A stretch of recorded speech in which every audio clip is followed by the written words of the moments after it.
Bertemu kembali. Perdana Menteri Datuk Seri Ismail Sabri Yaakob hari ini menerima sambutan negara daripada Presiden Indonesia Joko Widodo di Istana Bogor, Jawa Barat. Perdana Menteri yang kini dalam rangka lawatan pertamanya ke Republik itu tiba pada 12.30 tengah hari waktu tempatan. Hani Muhili melaporkan.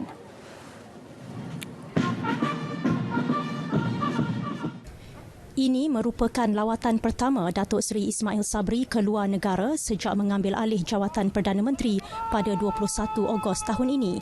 Beliau yang diberi sambutan karpet merah disambut oleh Presiden Jokowi sebaik tiba di Kompleks Pejabat Eksekutif dan Kediaman Rasmi Presiden.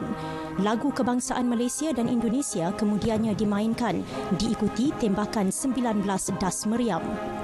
Datuk Seri Ismail Sabri diiringi Presiden Jokowi memeriksa barisan kawalan hormat yang terdiri daripada anggota pasukan keselamatan Presiden.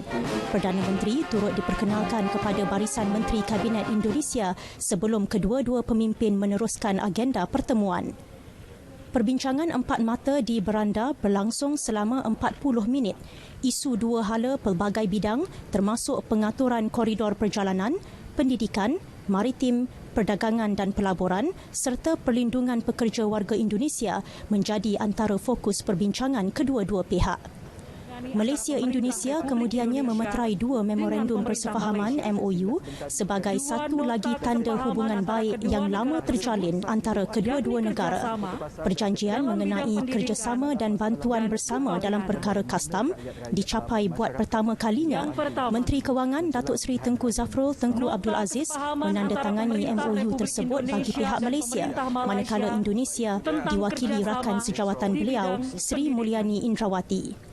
MOU kerjasama dalam bidang pendidikan pula ditandatangani oleh Menteri Luar Datuk Saifuddin Abdullah dan Menteri Pendidikan, Kebudayaan, Riset dan Teknologi Indonesia Nadiem Anwar Makarim.